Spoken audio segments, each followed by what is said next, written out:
Pushkin.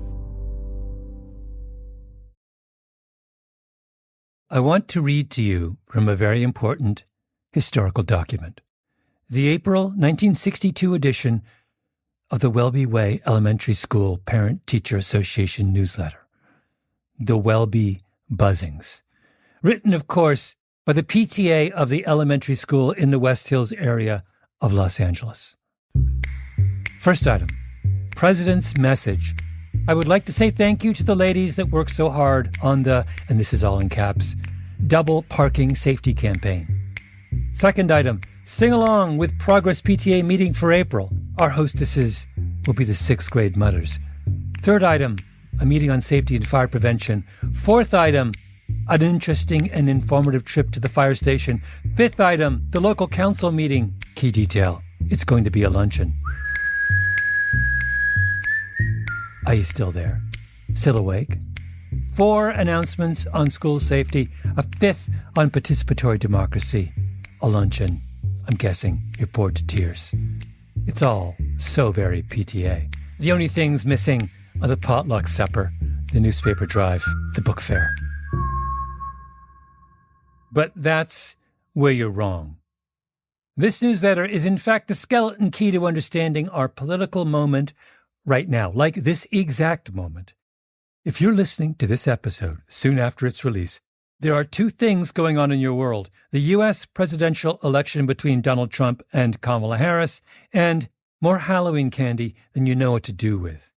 Well, in this episode, a story that manages to bring both together. It all really begins with the Welby Way PTA newsletter from April 1962, and specifically with the 6th and final item, the editor's message, which begins, "The power to seek the truth is within all of us, but there are some who abuse this freedom and cloud the answers and the issues so that seeking the truth and knowing it is the truth becomes a harder task than it was ever meant to be." You're listening to Revisionist History, my podcast about things overlooked and misunderstood. I'm Malcolm Gladwell. Here's our question. Why, in this otherwise very dull PTA newsletter, does the mother who wrote it feel the need to write an urgent defense of democracy? She doesn't say. But, as my colleague Ben Nadaf Haffrey discovered, it has to do with a man who, perhaps more than almost anyone else, is responsible for creating the modern style of far-right conspiratorial thinking running rampant today. A man who, right at the time that editor's note was published, held in his hands the fate of the PTA and American public life.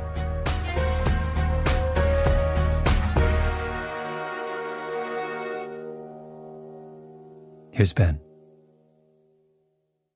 The video is grainy, but you can make out an older man, late 60s, standing in a suit and tie against a black backdrop, clasping his hands on a lectern.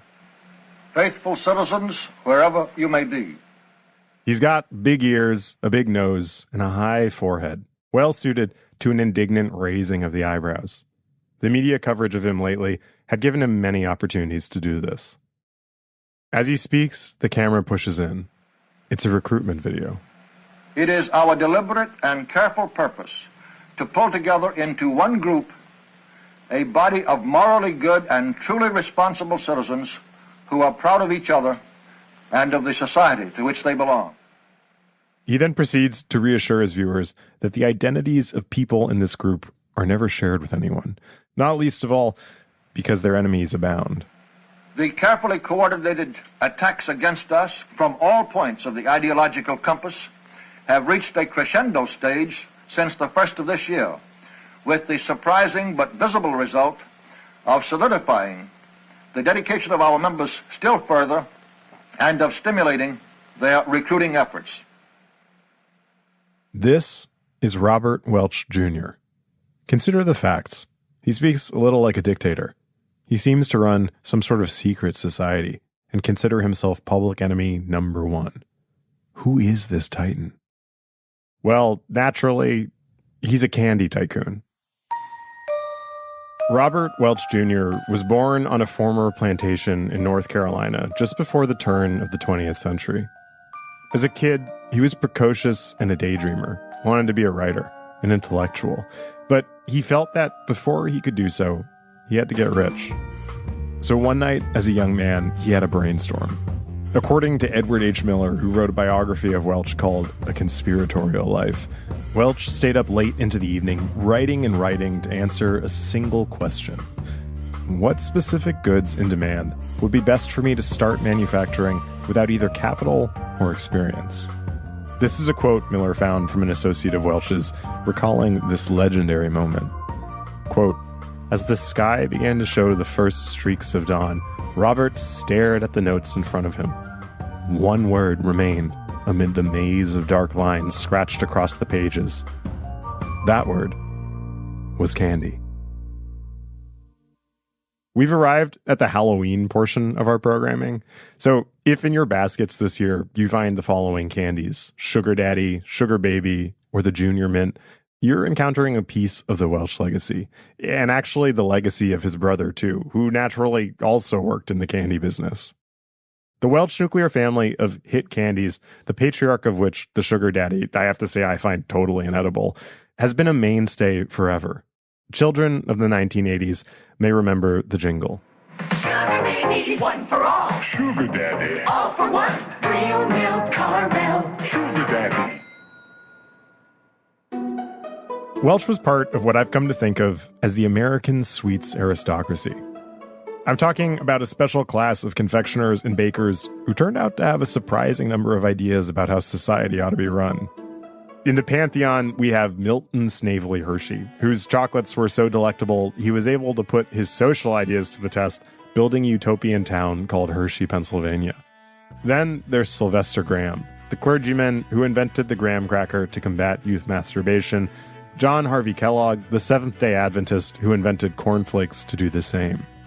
The candy makers in particular tended to be extremely paranoid, because there was actually quite a bit of spying in their industry. They had to guard their secrets, their recipes, their fortunes.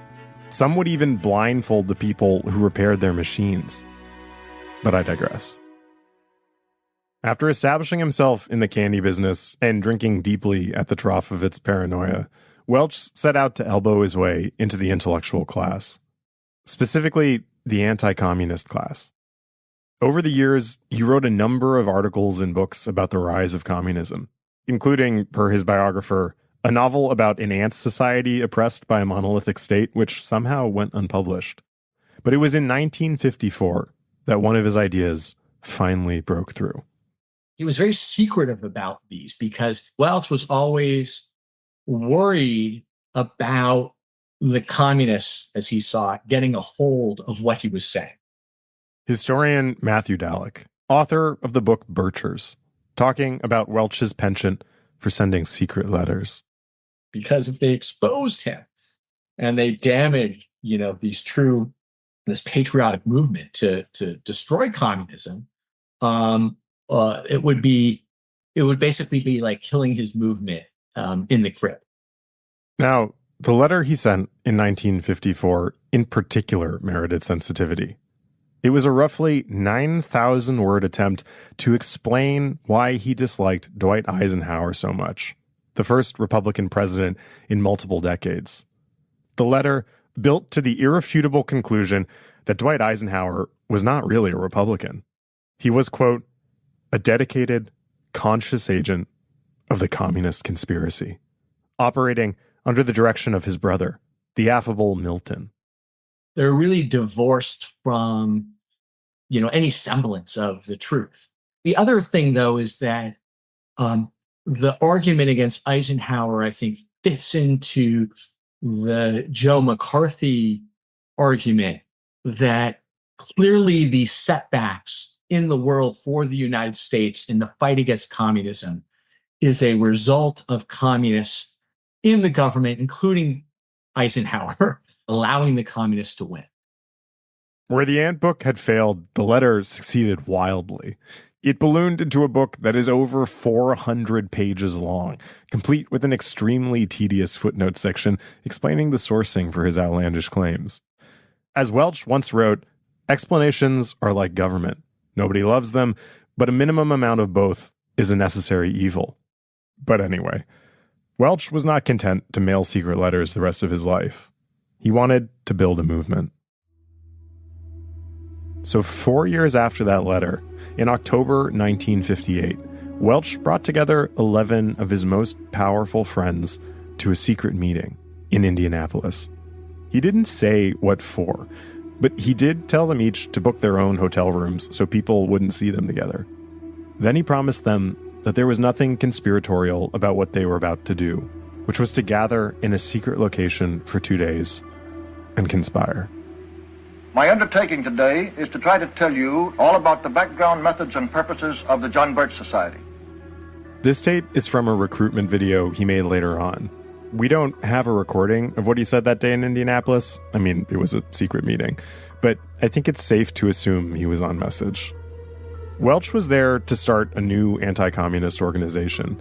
After all, with the communists already in control of the U.S. presidency, the situation was getting a little out of hand. As we have said many times before, the fundamentally decent American mind simply refuses to recognize the nature of the cunning beasts who constitute our enemies today. This is especially true when these criminal gangsters assume all of the suavity and regalia of high office. 11 men walked into that room in Indianapolis, and the John Birch Society walked out. Named, by the way, for an American missionary who'd been killed by Chinese communists and then became a kind of patron saint for people like Robert Welch Jr. These were important men with money and time to burn and an axe to grind. They had Eisenhower's former IRS commissioner, presidents of major companies, a former aide to Douglas MacArthur, and Fred Koch, oil man and father to the Koch brothers, was there too. Awake, my friends, and arise now, or be forever fallen. We mean business, and we can still win, but we are in a race against time, with the enemy advancing every day. Welch knew what he was doing. He took his show on the road, giving versions of that speech across the country, and a lot of the listeners, bored Americans rattled by war and freaked out by integration, thought, hey, this guy's got a point. He started with just his friends who thought like he did, then his friends' friends, and then his friends' friends' friends. But Welch's dreams were always much grander. By any realistic appraisal of our size against our need, we are still very small. But we certainly expect our present growth to continue until we have the 1 million members of fervent patriotism and unassailable character, which is our goal. Despite Welch's vision for 1 million patriots to join the John Birch Society, estimates show that the membership was likely at an all-time high when it hit 30,000 members in the 60s. The mission was not explicitly to take over a political party. It was not to even take over necessarily American institutions. It was to wage a mass education campaign to alert Americans, to educate them about the dire nature of the communist conspiracy inside the United States.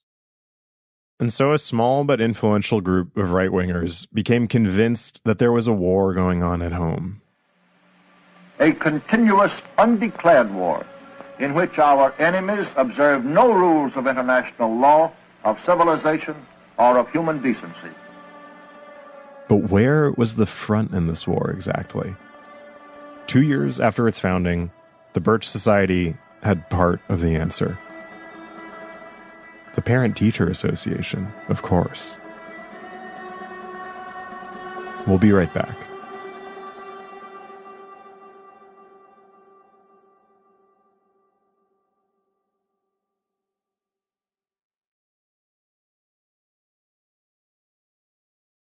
The Bitterroot Valley lies in the southwest of Montana, between the Sapphire and Bitterroot Mountains.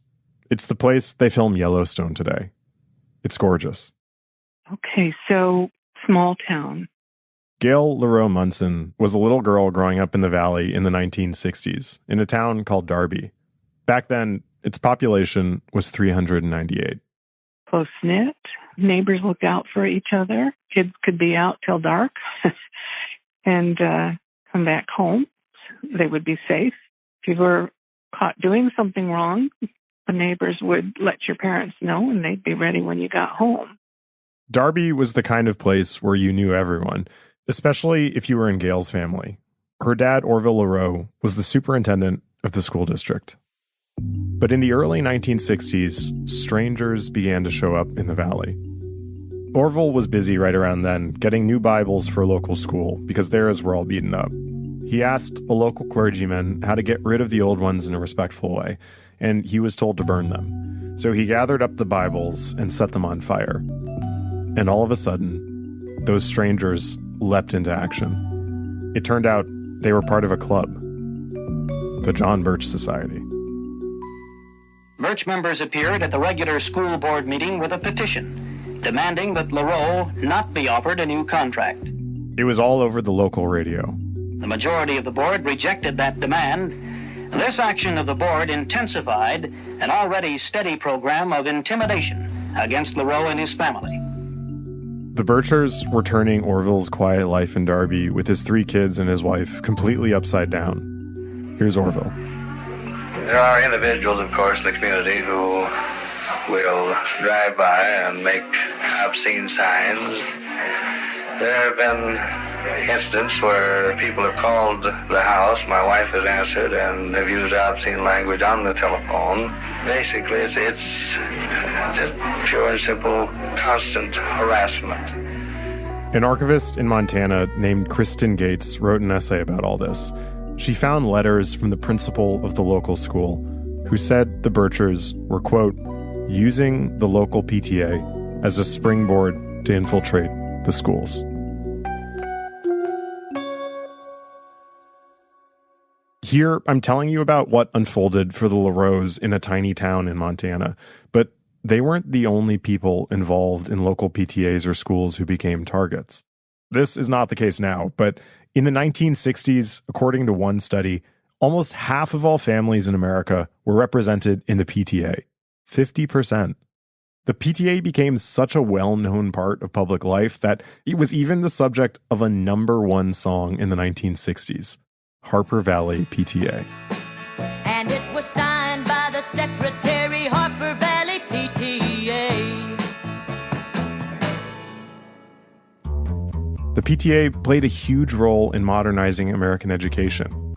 Every local PTA was part of the national PTA, which was run out of Washington, and they worked together to petition schools to adapt and modernize, like a miniature version of the federal government. It was actually originally called the Congress of Mothers. Anyways, all this paid dividends.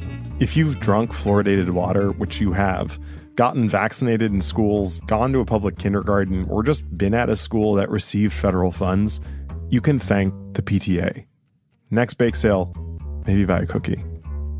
As the sociologist Robert Putnam writes, the PTA in its day was, quote, one of the most impressive organizational success stories in American history, end quote.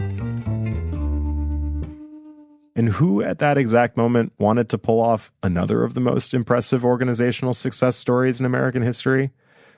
Dark Willy Wonka, Robert Welch Jr., whose recruiting methods were slightly more apocalyptic.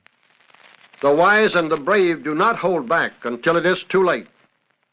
In its newsletter, the John Birch Society told its members to, quote, join your local PTA at the beginning of the school year. Get your conservative friends to do likewise and go to work to take it over. You will run into real battles against determined leftists who have had everything their way, but it is time we went on the offensive to make such groups the instrument of conservative purpose with the same vigor and determination that the liberals have used to the opposite aims. With encouragement from the John Birch Society, extremists of all stripes started showing up to local PTAs across the country, trying to take them over. All kinds of methods were being used. Sarah Heath, a historian at Indiana University, Kokomo. So the Birch Society might pack cars full of people. So if I bring 30 people to a local meeting of a PTA, but basically what they would try to do is, if I can get 30 people to go to this one local meeting, we can try to take over the proceedings of that meeting. Suddenly, amid the conversations about fire safety and participatory democracy, parents had to consider things like whether skipping the Pledge of Allegiance at the start of a meeting made you a Stalin-level communist or an Eisenhower-level one. Such considerations, it turned out, demand quite a bit of everyone's time. Because what they wanted to do was first get some people to get so tired that they would just say, I've got to go home, right? PTA meetings are usually in the early evening. So some people would leave, then they call the vote, and then they have a majority. The Birchers wanted to use the PTAs to reach school boards so they could change the textbooks and root out all the commie and sex education stuff. But a lot of what they did was actual harassment. You know, there are examples of people throwing trash on the lawns of PTA members or threatening people by the phone, calling them at all hours of the night, you know, just to keep them awake. The PTA fought back in classic PTA form, with pamphlets and lists of meeting best practices. But this was a little like bringing knives to a gunfight. At this point, there'd even been a report of a bombing at a restaurant where a PTA meeting was going to be held. This is what happens when you talk about national politics like Robert Welch Jr., like you're in a shadowy war. A continuous, undeclared war in which our enemies observe no rules of international law, of civilization, or of human decency. The PTA kept pushing back in their own way against the Birchers. There's even a quote from the PTA president in the congressional record, saying, "These extremists are not really after the PTA, but are attempting to gain control of it to get at their real objective, the educational system." But for Orville LaRoe, the superintendent in Darby, Montana, these extremists weren't some faraway thing. They were at his doorstep. When I walked home in the evenings, at times I've had a car follow me. Ordinarily, they apparently are cowards because when I have stopped and gone over to take their license number, they'll zoom out of the picture. But the aggression wasn't just limited to Orville. Orville's eldest son was a fifth grader in the local school. One day there was a basketball game. He was sitting in the stands watching. He was not an unpopular kid, but midway through the game, a couple of classmates walked up to him. They pulled him out of his seat, and they began to beat him mercilessly. This is Gail again, his sister. And when they were beating him up, he was at a basketball game in the gym, and other kids were cheering it on. The kids weren't Birchers. All they knew, he was Orville the Bible burner's son. Then he's come into the house and asked us why they are calling him names. He says, I didn't do anything. And of course, it's rather hard to explain for a youngster of that age. He came home bloodied. We were all confused. Why, what did I do? Why did this happen? The tipping point came when Orville LaRoe was driving his whole family along one of the roads around Darby. Suddenly, another car appeared and tried to run them off the road. They all could have died, and that was the last straw. After years of harassment, he decided it was time to leave Darby. He sacrificed for the family, and I know that was a really difficult thing to not stay and fight because my dad has so much integrity and he was a tough guy. And if he hadn't had a family, I firmly believe, my brothers and I believe, he would have stayed and he would have fought this situation. The people of Darby had a picnic for the LaRoes before they packed up and left. Montana had been Orville's home since he was a kid, the place he'd loved to fish and hunt, taught school, and raised a family. When the LaRoes left, the school system didn't just lose its superintendent. It fell apart. There were 23 teachers in the Darby Consolidated School. That fall, only 7 went back to work. Things were never the same for the LaRoe family either. When I called the kids up, none of them really wanted to talk about this. Then they changed their mind. I think, if I had to guess, because they wanted to stand up against the people who did this to their family, to their father, and also to their mother, Dorothy. My dad said before this happened, she was such a fun person, great sense of humor, I love to hear my dad's stories of my mom because I didn't witness a lot of this. And so, we were all cheated out of just an amazing person. And I just can picture her. Just kind of don't tell, the neighbors this, don't tell the neighbors that, don't tell anybody this, don't tell anybody this. They moved from one small town to another, but Dorothy never could quite trust her neighbors again. What came of the Birch Society and the PTA after the break?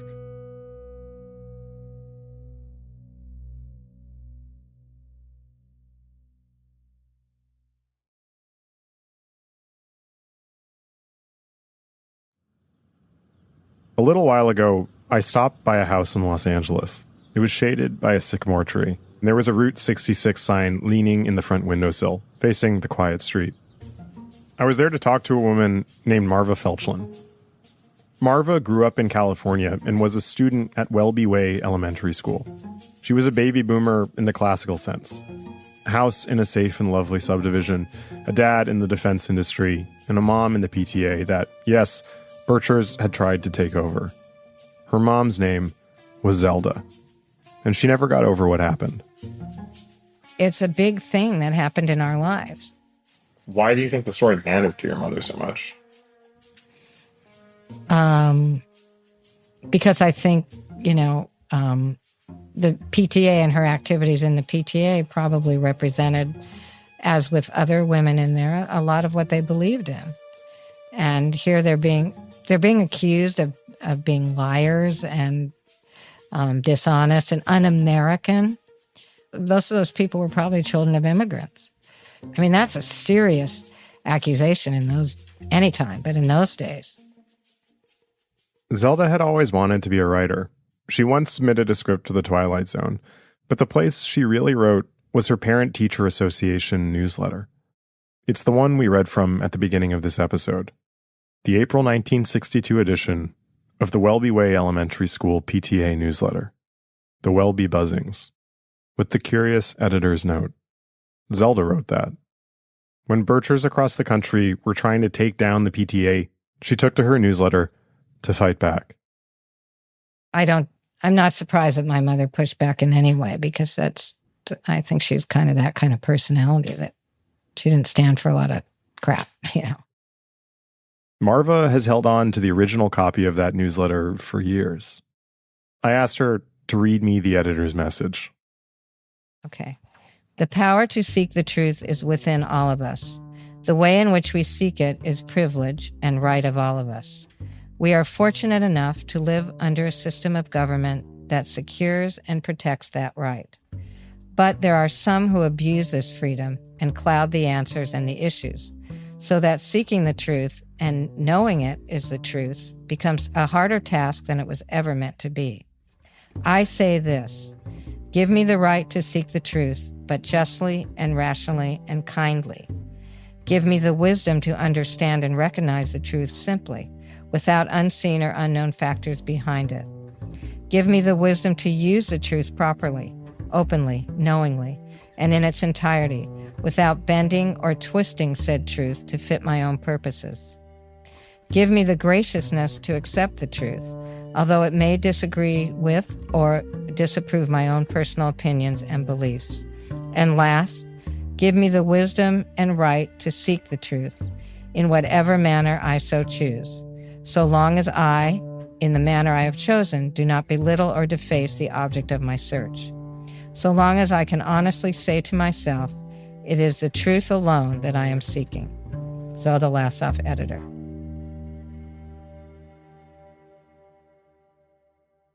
During those same years, when Birchers were mobbing PTA meetings, the PTA as a national organization began to die for good. It just kept losing members until it became, effectively, a loose group of local organizations. It still exists, but you wouldn't write a #1 song about it anymore. I don't think that was all the doing of the Birch Society, though it certainly didn't help.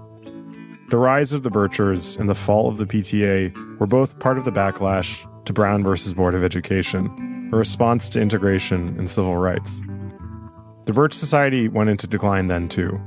It had become radioactive, mocked to death in the press, repudiated by even William F. Buckley, turned on by mainstream Republicans, torn by its own infighting, investigated by the Anti-Defamation League and the FBI. But it never vanished.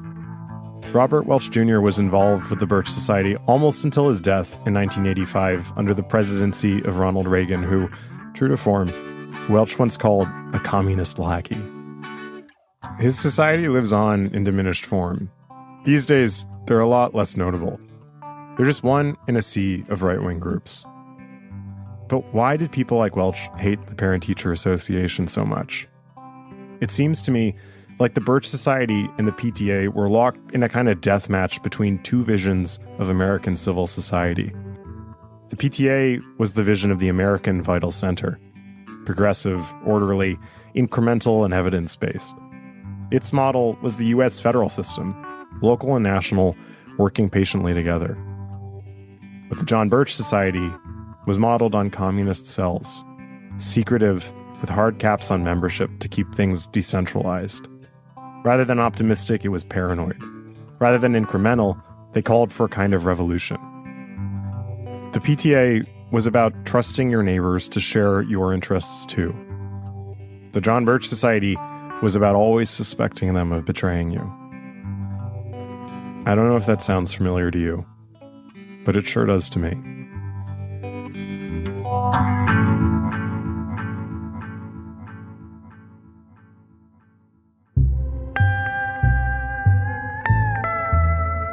Revisionist History is produced by me, Ben Nadif-Haffrey, and Lucy Sullivan with Nina Bird-Lawrence.